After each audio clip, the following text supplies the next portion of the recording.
Oi, sétimo ano, bom dia. Hoje nós vamos falar sobre grandes navegações. Primeira coisa que a gente precisa saber é o seguinte: o que os europeus queriam buscar lá nas Índias, né, para desenvolver a tal da navegação? Eles queriam as especiarias. O que seriam essas especiarias? Eu coloquei aqui para vocês, olha. Pimenta, cravo, canela, gengibre, açúcar e vários outros temperos. Por que isso era tão importante? Porque isso preservava o alimento por muito mais tempo. Então isso era essencial para a Europa. Além disso, claro que eles buscavam, gente, artigos de luxo, tecidos, tapetes, seda, tudo isso que era vendido lá no Oriente. Então eles queriam todos esses produtos, né?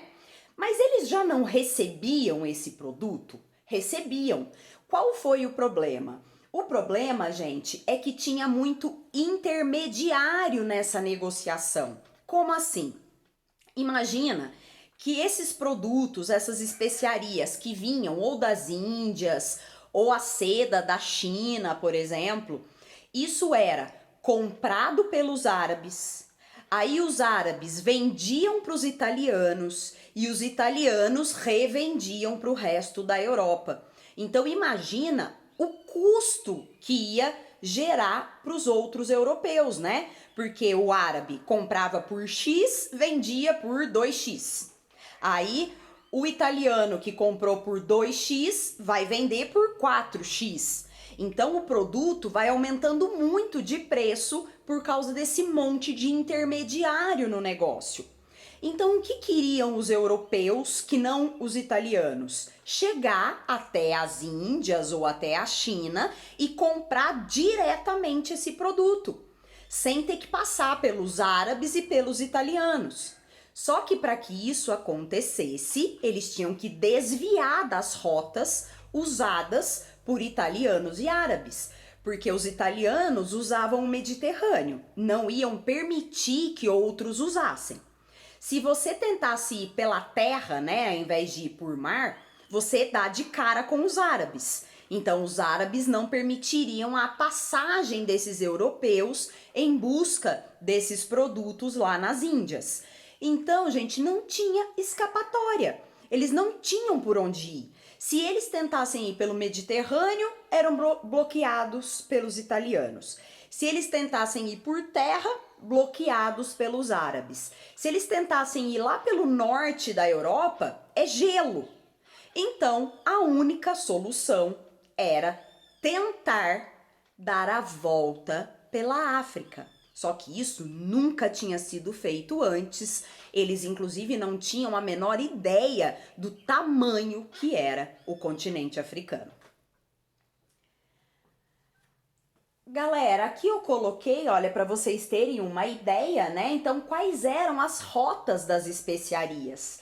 Vindo, olha, da Índia, da China, passando aqui por toda a parte de árabes e depois chegando até Veneza, né? Ali, Veneza era uma cidade importante, Gênova, Veneza, na Itália, e dali se espalhava para o resto da Europa. Então isso aqui é para vocês visualizarem, olha, todo esse caminho das especiarias, como não dava para esses outros europeus usarem aquilo que já estava sendo usado. Então a única forma era contornar a África. Então eu coloquei aqui várias imagens das rotas, tá bom? Quais eram os interesses, né? Quando eles idealizam as grandes navegações em Portugal, Espanha e depois em outras nações, é que Portugal e Espanha foram as primeiras nações a fazerem aí as grandes navegações. Qual é o interesse de cada grupo que vai incentivar essa navegação? Qual é o interesse do comerciante, do burguês? Ele quer cortar esses intermediários, porque ele vai lucrar muito mais. Se ele pega a mercadoria direto na fonte, ele vai poder vender por um preço muito maior e vai acabar lucrando mais. Qual é o interesse dos reis nessas navegações? Por que os reis apoiam essas navegações? Para os reis, gente, o interesse era o seguinte: quanto mais territórios a minha nação chegar, né? Então o navio chega com a bandeira de Portugal e faz trocas comerciais, tal. Quanto mais trocas comerciais e quanto mais lucro o comerciante tiver, mais imposto ele vai pagar para mim, rei. Então o rei, quanto maior for o comércio, maior for o lucro, mais ele ganha com impostos. Além disso, se esses navegadores conquistarem novas terras, essas terras serão domínio do rei. Então você tem para o rei o aumento do imposto e o aumento do poder, porque vai aumentar o domínio de terras. E qual é o interesse da igreja? Por que a igreja apoia também as grandes navegações? Para a igreja é uma forma de levar a fé, de expandir a fé cristã.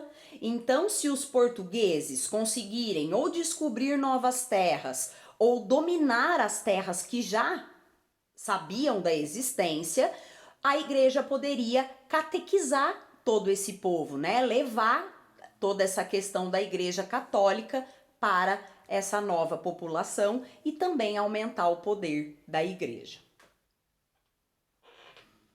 Por que, gente, que Portugal foi a primeira nação a sair para alto mar, sair para as grandes navegações? Que características Portugal tinha na época que possibilitou que fosse o pioneiro, a primeira nação nas grandes navegações? Primeira coisa que eu coloquei aqui para vocês, eles tinham uma burguesia próspera. Eles tinham burguesia com grana para investir. Imagina o preço que era você construir o navio, toda a estrutura, né, para fazer as grandes navegações. Precisava de muito dinheiro. A burguesia portuguesa tinha essa grana. Por quê? Porque nunca a região de Portugal deixou de fazer comércio. Quando o resto da Europa vivia a Idade Média, Portugal e Espanha estavam sob domínio árabe. Então eles mantiveram o comércio, por isso eles tinham grana para investir nas grandes navegações. Além da burguesia com dinheiro, Portugal foi a primeira nação na Europa a centralizar o poder nas mãos do rei. Em 1139, Portugal já era Portugal, muito antes das outras nações europeias. Então esse rei que apoia, né, a burguesia e as grandes navegações, ele já estava pleno no poder há muito tempo. Além disso, você vai ter o apoio do clero, né, porque é uma forma de expandir o poder da igreja. Portugal, apesar de ser pequeno, é um país que está praticamente inteiro no litoral atlântico, né? É um país com um litoral grande. Então, além de ser geograficamente bacana a posição de Portugal, porque tá ali muitos portos para o Atlântico, também fez com que os portugueses sempre tivessem uma atração aí pelo mar, né? Eles sempre tiveram uma convivência muito boa com o mar, sempre viveram do mar, sempre viveram ali da pesca, sempre navegaram, tinham experiência com a navegação, mesmo que fosse uma navegação costeira, mas tinham experiência com o mar. Além disso, Portugal fazia parte, gente, da rota de comércio entre as cidades italianas e lá ao norte da Europa, a região de Flandres, que também era bastante rica em comércio. Então, o que acontecia? Os navios saíam da Itália, paravam em Portugal, descansavam, faziam trocas comerciais e depois iam para Flandres e vice-versa.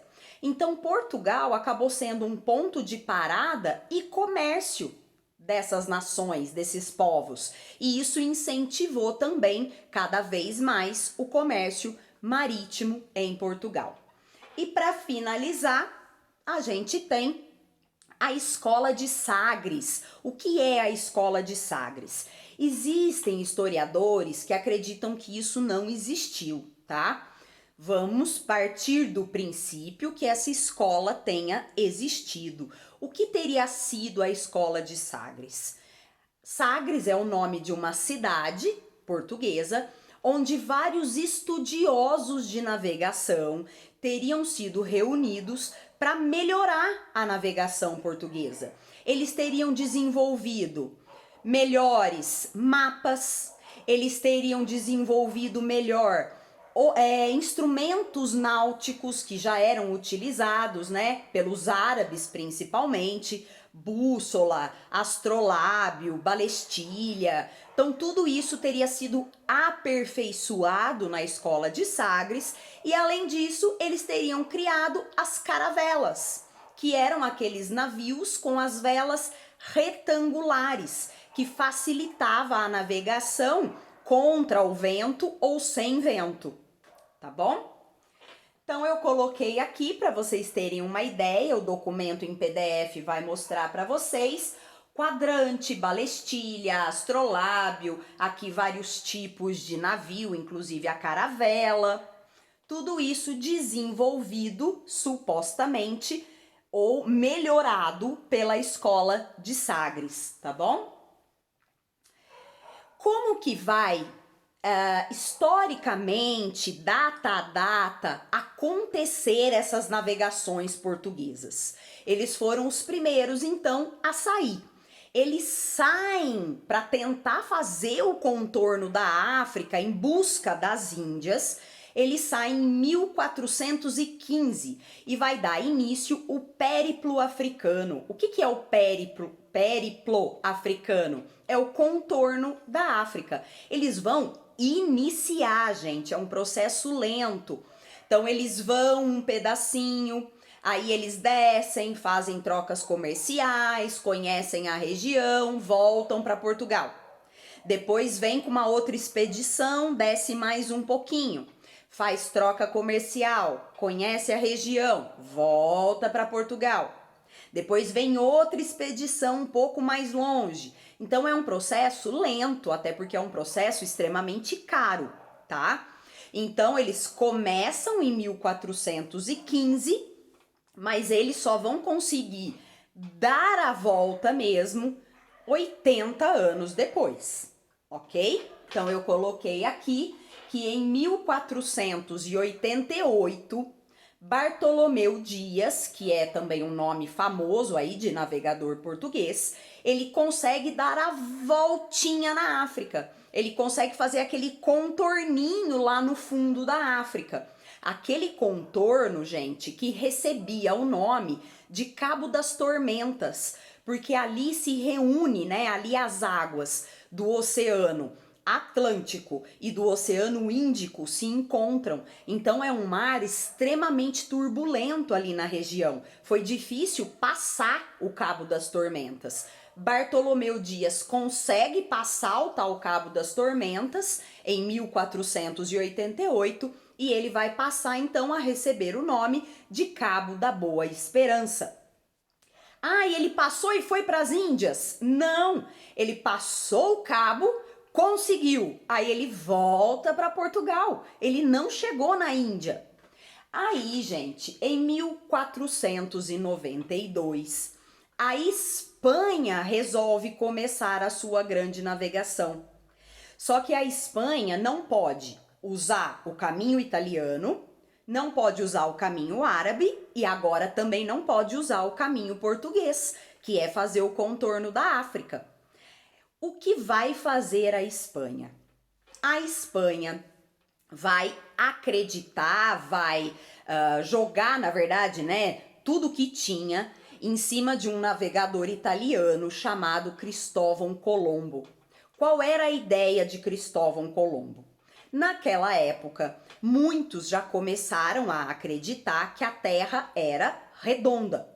E a ideia do Colombo era: eu vou fazer o seguinte, eu vou sair aqui da Espanha e vou rumo ao Ocidente. Como a Terra é redonda, eu dou a volta na Terra e eu chego na China e na Índia. Ele pensa em dar a volta, né, no planeta até conseguir chegar, então, lá no seu foco, que era a Índia e a China. E os espanhóis, os reis espanhóis, não tendo outra saída, vão incentivar essa loucura do Colombo.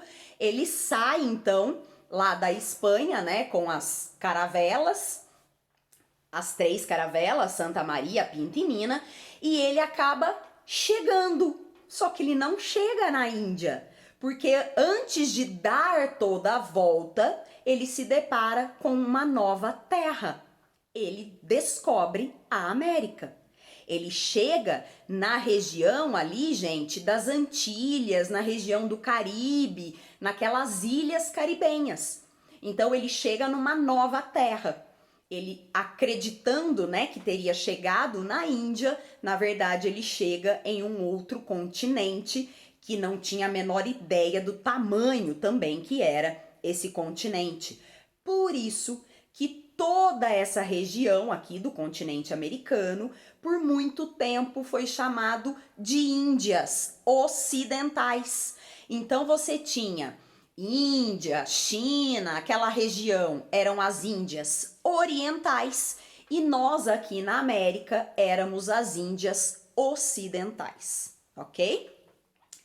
Em 1494, 2 anos depois do Colombo chegar aqui na América, já sabiam que era uma nova terra, né? Que não era a Índia que eles buscavam. E os portugueses, gente, ficaram muito chateados com essa situação, né? Eles foram os primeiros a sair. E aí, descobrem uma terra nova e a gente não tem direito a nada? Então, começou a ter uma briga diplomática entre Portugal e Espanha por todas essas terras aí. Aí, como eram as grandes nações poderosas e católicas da época, o Papa resolveu decretar um tratado, o Tratado de Tordesilhas, em 1494. O que diz o Tratado de Tordesilhas? O que dizia esse tratado? Ele cria, gente, o Papa, uma linha imaginária dividindo o Oceano Atlântico. O que era para lá da linha era terra portuguesa, o que era para cá da linha era terra espanhola. Ele divide as terras descobertas ou por descobrir entre Portugal e Espanha. Existe lá uma medida toda certinha, né, do que seria, quantas milhas a partir não sei de que ilha, que seria de Portugal e depois o que seria da Espanha. Ok? Então, importantíssimo aí esse Tratado de Tordesilhas, porque é ele que vai determinar o que vai ser de Portugal e o que vai ser da Espanha aqui na América. Depois, em 1497, um outro famoso nome aí, Vasco da Gama, sai de Portugal e vai chegar nas Índias. Em 1498, os portugueses chegaram em Calicut, lá na Índia, tá bom? Em 1498, um certo fulano, o Duarte Pacheco Pereira, também importante navegador português, vai bisbilhotar as terras nas Índias Ocidentais, na América. Ele vai contornar a América e vai bisbilhotar, gente, o que aqui era terra portuguesa e o que não era terra portuguesa. Esse cara, em 1498, já sabia que existia um pedaço de terra aqui na América que era posse portuguesa. Ele já tinha achado o Brasil. Mas por que ninguém fala dele? Porque, na verdade, isso foi o que? Ele veio em nome do governo português, vasculhou, viu o que tinha, se tinha terra portuguesa ou não. Quando ele viu que tinha, ele volta para Portugal, fala para o rei E aí eles vão preparar toda uma estrutura para realmente oficializar essa terra. E quando eles vão então oficializar essa terra? Em 1500, quando Pedro Álvares Cabral vem aqui para essa terra que já se sabia da existência e vai rezar uma missa e vai dizer que agora é terra portuguesa.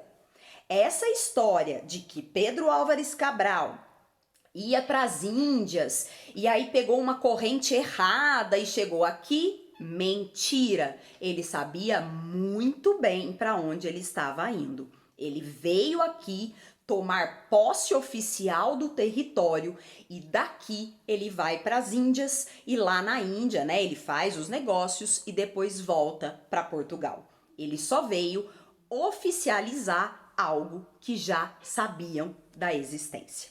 Então, vocês foram enganados. Não foi Pedro Álvares Cabral que achou o Brasil, tá bom?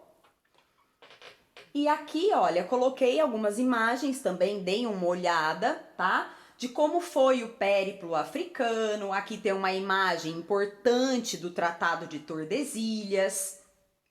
Aqui várias imagens da rota desses expedicionários, né? Bartolomeu Dias, Colombo, Vasco da Gama, Pedro Álvares Cabral, tudo isso para vocês irem dando uma olhada como era aí, né? E depois como o que virou a rota de comércio quando definitivamente portugueses e espanhóis começaram a dominar os mares. Então tem rotas bem interessantes, o que era trazido de cada lugar.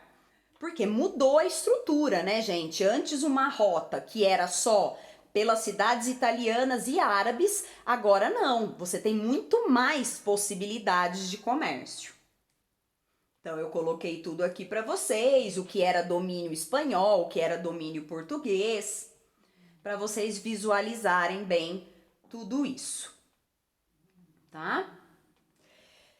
E finalizar dizendo o seguinte: não pensem que navegar era uma coisa fácil. Não era nada simples ser um navegador. Eles tinham muito medo, né? Era tudo desconhecido, eles nunca tinham navegado em alto mar, eles tinham medo do mar, eles tinham medo de monstros no mar, eles não sabiam o que eles iam encontrar em terra firme, se iam encontrar terra firme. Então era uma coisa assim de muito medo, de muito temor. Além do medo, gente, as tempestades, eles passavam muita fome, porque eles saíam de Portugal, por exemplo, acreditando que a viagem fosse durar 3 meses, mas ela durava 6, porque não tinha vento, ou perdiam coisa em tempestade. Imagina a fome que esse povo passou. Existem relatos de que eles comiam couro, né, roupa de couro. Claro que rato, tudo isso, eles comiam, né? Acabou todos os bichos, eles comiam o couro, comiam pedaço do navio, madeira, para tentar, né, vir algum nutriente. Muito provavelmente houve caso de canibalismo, né? Porque eles estavam morrendo de fome. E também muitos casos de doença. Porque é claro, né, gente, falta de higiene, então você vai ter todas aquelas doenças, né, a diarreia, tudo isso se proliferando. Uma doença muito característica dos navegadores desse período é o tal do escorbuto, que eles ficavam com a gengiva toda preta. O escorbuto é falta de vitamina no corpo. Eles não tinham, eles mal comiam, né, gente? Então, muito problema aí para esses navegadores, além, claro, da saudade da própria terra, da família, né? Por isso, esses navegadores ganhavam muito bem, porque se o dono da expedição não pagasse um salário muito bom, ninguém ia.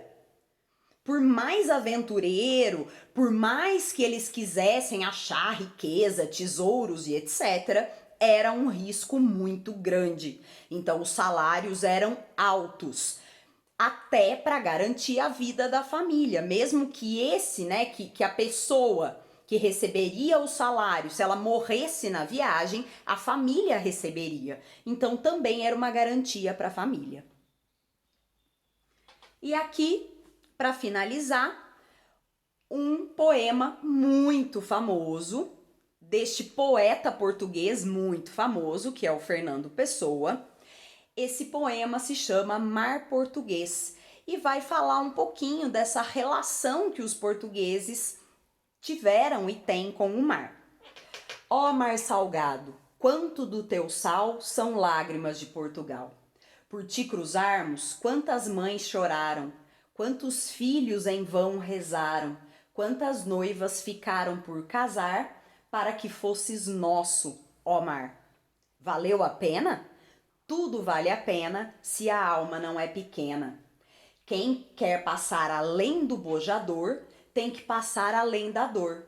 Deus ao mar o perigo e o abismo deu, mas nele é que espelhou o céu. Então, gente, ele tá falando, né, de todo o sofrimento que o mar trouxe. Quantas mães perderam filhos, quantas mulheres perderam noivos, enfim. Mas, se você quer conquistar alguma coisa, você tem que passar por essa dor. Para que o mar fosse deles, eles tiveram que passar por tudo isso. Valeu a pena? Ele fala que tudo vale a pena se a alma não é pequena. Se você busca algo maior, tudo vale a pena. Ok? Beijo, até a próxima!